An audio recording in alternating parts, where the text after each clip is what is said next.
ब्रह्मलोक मान लो, ब्रह्मलोक में है या स्वर्ग में है, तो इतने ऊपर से वो फल, श्रीधर स्वामी जी की युक्ति है, वो कहते हैं कि इतने ऊपर से, इतने उच्च वृक्ष से, वेद रूपी कल्प वृक्ष से वो फल जब गिरा होगा, भागवत रूपी फल, तो फूट गया होगा, टूट गया होगा। बोले ना, आकाश से सीधा गिरता एकदम तो फूट जाता, टूट जाता, इसलिए एक इकट्ठा नहीं गिरा।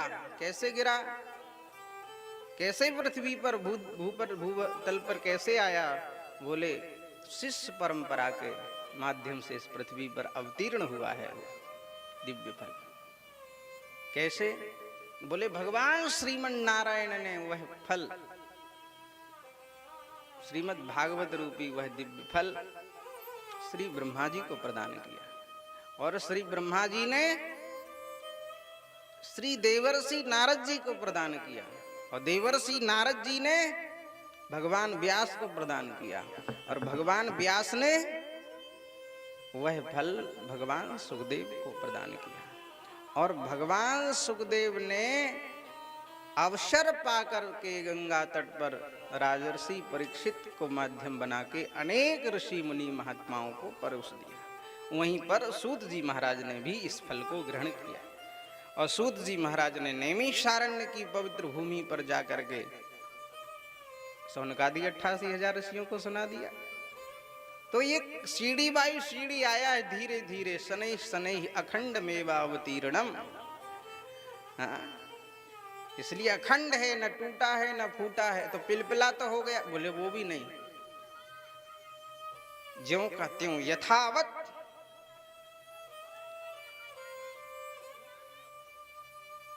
कैसा है फल?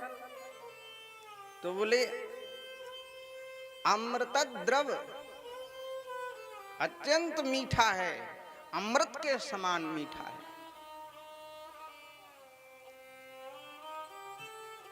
मीठा कैसे मान ले? मीठा कैसे मान ले? खट्टा भी तो हो सकता है फल। अरे बोले खट्टा तो तब मानोगे जब हम अप्रमाणित छोड़ेंगे। हम तो प्रमाण सहित दावे से कह रहे हैं फल मीठा, खट्टा नहीं है, फल मीठा ही है। क्यों मीठा है? क्या प्रमाण है मीठा होने का? बोले सुख मुखाद। क्या? सुख मुखाद। भगवान सुखदेव का मुख उसमें लगा हुआ है, तोते का मुख। और सामान्य तोता किसी फल में मुख लगा दे, दो ही बातें हैं, या तो तोता उसी फल में मुख लगाता है, चोंच लगाता है जो मीठा होता है, अथवा तोता जिस फल में चोंच लगा देता है वो मीठा हो जाता है। या तो तोते की चोंच की विशेषता मान लो, या फिर तोता जानता है कि ये फल मीठा है, उसी को चोंच मारता है। तो कहते हैं ना मीठा होगा सुग्गा कटा है? तो ये सामान्य, और ये तो सामान्य तोते की बात है। ये तो परमहंस चक्र चूड़ामणि है, भगवान श्री हरि के, भगवान श्री कृष्ण के गोलोक के लीला सुख है सुखदेव भगवान। रुद्रयामल में लिखा हुआ है लीला सुको श्री वृषभानुजाया है। यह तो श्री वृषभानु नंदिनी श्री राधा रानी के लीला सुख हैं। ये सामान्य तोता नहीं है, पारखी दिव्य श्याम सुंदर ही तोता बने हुए हैं गोलोक में प्रिया जी को सुख देने के लिए। नंद नंदन स्कंद पुराण नंद नंदन रूपस्तु श्री सुको भगवान ऋषि। भगवान ही तोता बनकर विराजमान है।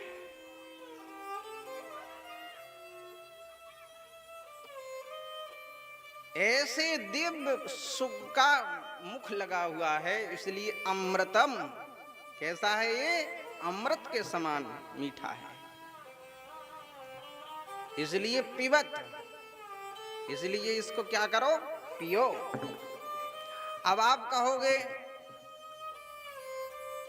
कि फल पिया जाता है या फल चूसा जाता है या खाया जाता है?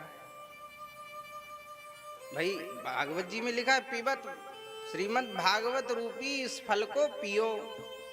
तो फल पिया नहीं जाता, फल तो चूसा जाता है या खाया जाता है। तो भगवान व्यास कहते हैं भैया हम खाने और चूसने की बात तब करते जब इसमें छिलका गुठली होता। इस भागवत रूपी फल में इसमें न छिलका है और न गुठली है, ये तो फ्रूटी है। क्या है? फ्रूटी है, बस रस ही रस है। इसलिए पिबत, न इसे चूसो और न इसे खाओ, इसे तो बस पियो। कब तक पिए? बोले आलयम, मोक्ष पर्यंतम। अभी अब आप कहेंगे, अभी आप कह रहे थे कि श्रीधर स्वामी जी कह रहे हैं मोक्ष को भी निकाल दिया, मोक्ष का भी, श्रीमद् भागवत का आश्रय लेके जो मोक्ष चाहता है वो कपट करता है भागवत धर्म के साथ। और यहाँ तो आलय शब्द का अर्थ क्या करेंगे? तो आलय शब्द का अर्थ माने श्रीमद् भागवत को पियो। कब तक पिए? बोले जब तक पियो जब तक हमारी मनस्थिति का, हमारी चित्त वृत्ति का विलीनीकरण हमारे इष्ट में पूरी तरह ना हो जाए, तब तक पिबत भागवतम रसमालय। अब कैसे चित्त वृत्ति का विलीनीकरण कैसे होता है? और हमारी चित्त वृत्ति यदि विलीन हो गई अपने इष्ट में तो प्रमाण क्या है उसका? तो एक बार श्री जी ने कहा, श्री जी से कहा कीर्ति मैया ने कि बेटी अब तू बड़ी हो गई, कल के दिन तेरो ब्याह होएगो, काऊ के घर जाएगी, वहां कछु काम धंधो करना पड़ेगो, काम धाम करना पड़ेगो।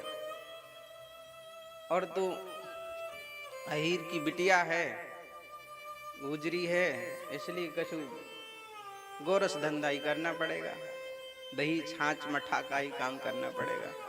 तो बेटी तू दही बिलोए वो सीख ले। क्या सीख ले? दही बिलोए वो मठा। तो मैया से बोली कि माँ ठीक है। तो मैया ने कहा कि बिटिया तू दही बिलोए लियो, मैं कछु घर को दूसरो काम कर लो।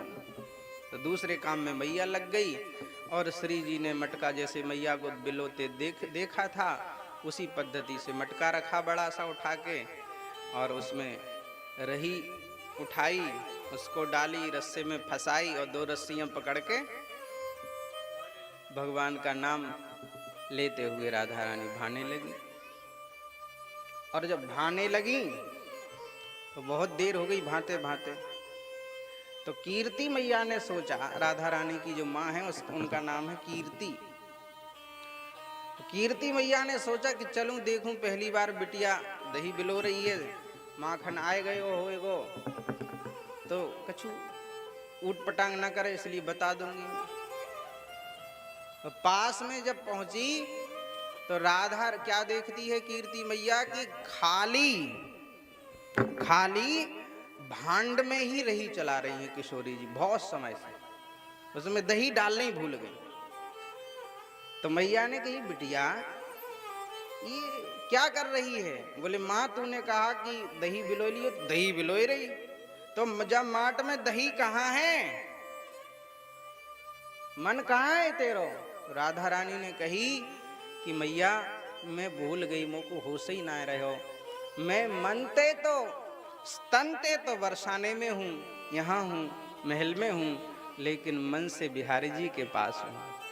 ऐसी ही जैसे राधा रानी की मनस्थिति श्री कृष्ण में विलीन हो गई कि शरीर यहाँ है लेकिन मन श्री ठाकुर जी में विलीन है, ठाकुर जी के निकट है, ऐसे ही हमारी मनस्थिति जब तक न हो जाए, ऐसे ही हमारी चित्तवृत्ति की स्थिति जब तक न हो जाए, तब तक पिबत भागवतम रसमालयम, तब तक श्रीमद् भागवत रूपी इस रस का पान करो। एक बार ऐसे ही श्री कृष्ण से बाबा ने कही, लाला तू बड़ो होगो, अब कछु चोरी करतो रहेगो का, माखन मिश्री चुरातो रहेगो, तो कछु कहा घर को काम धंधो सीख ले। तो हाँ बाबा सीख लूंगा, क्या करूं? तो बोले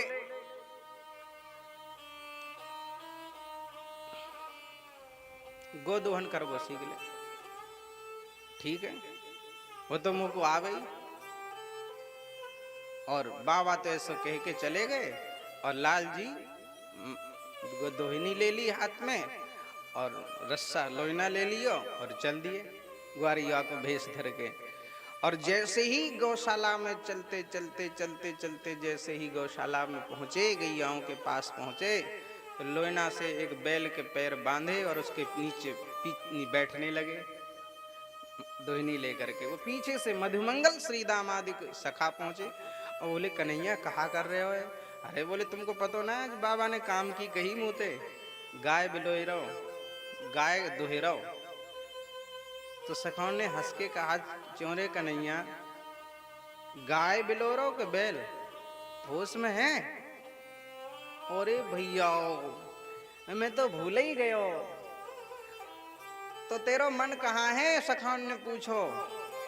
बोले मन तो मेरो बरसाने में है, श्री जी के चरण कमलों में, श्री जी की सेवा में लगो भयो है, और तनते में यहाँ गौशाला में हूँ। जैसे श्री कृष्ण की चित्तवृत्ति राधा रानी में हो गई और राधा रानी की चित्तवृत्ति का विलीनीकरण श्याम सुंदर में हो गया, ऐसे ही जब तक हमारी चित्तवृत्ति का विलीनीकरण विलय अपने इष्ट में ना हो जाए तब तक पिबत भागवतम रसमालयम, तब तक भागवत रूपी रस का पान करो। कहाँ करें? मरने के बाद कर लेंगे, जिंदा में क्या जरूरत है?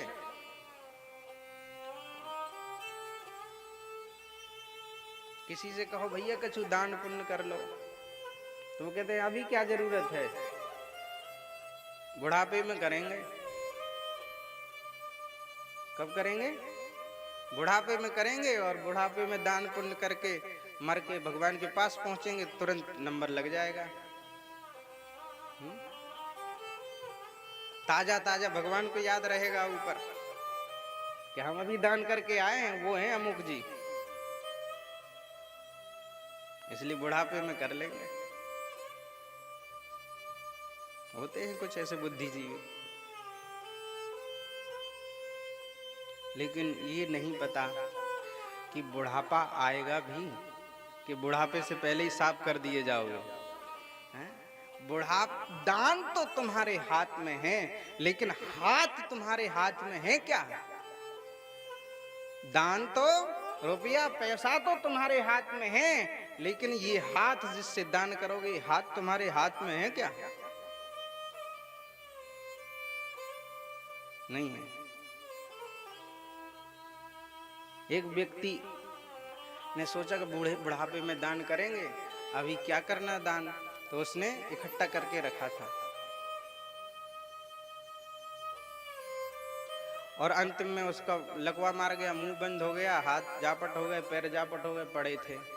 आस पड़ोस के मित्रजन मिलने जाएं तो महाराज कुछ अंतिम इच्छा है तुम्हारी?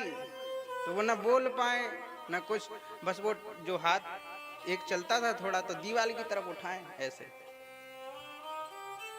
कुछ दान पुण्य कर लो, बुढ़ापे में गोदान कर लो।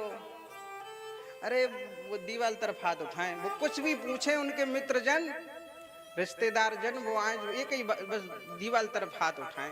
कुछ दान पुण्य की बात करें, गोदान की या गुप्त दान की, तो दीवाल तरफ हाथ उठाएं। तो उनका एक बेटा बड़ा चतुर था, मैं क्या कह रहे हैं जी दीवाल की तरफ बार बार हाथ करके? अरे बोले ये कह रहे हैं आप लोग नहीं समझोगे, हमको पता है। वो ये कह रहे हैं जो कुछ था सब इसमें लग गया है दीवालों में, अब कुछ नहीं है, अब क्या धरा जो दान कर लो लगाए फिर रहे। लेकिन वो जानता था वो लड़का कि इसी दीवाल में कहीं इनने खोद खाद के धन रख रखा है, और अगर इनको बता दिया असलियत तो ये खोद के सब बंटवा देंगे, दान करवा देंगे। इसलिए तो मर ही रहे हैं, ये धन काय को जाए हमारे हाथ से, इसलिए वो गुमराह करता रहता था। धन तो हमारे हाथ में है, लेकिन हाथ हमारे हाथ में नहीं है। अंतिम समय पहले तो आएगा कि नहीं आएगा ये भी नहीं कहा जा सकता, और अंतिम समय बुढ़ापा आ भी गया, अंतिम समय में सब कुछ सुलभ रहा, तो क्या हम दे पाएंगे? क्या हम बोल पाएंगे? हमारे हाथ पैर, हमारी जबान, हमारी आंखें, हमारा शरीर साथ देगा कि नहीं देगा? इसलिए जो कुछ है, जो कुछ धर्म कर्म करना है, अभी आज इसी क्षण कर लेना चाहिए, कल पर नहीं छोड़ना चाहिए।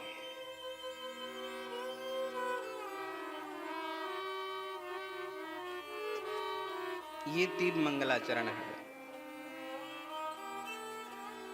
1-1.5 घंटा इसी में चला गया।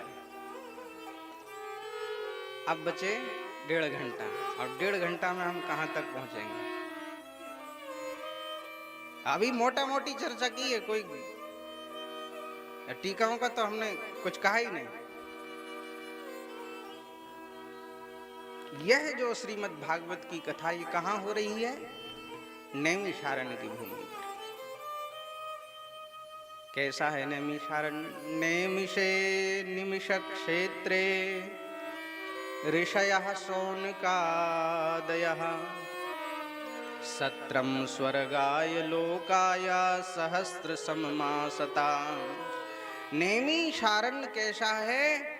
जहां पर निमिष निमिष की का महत्व हो, ऐसा नैमिषारण्य।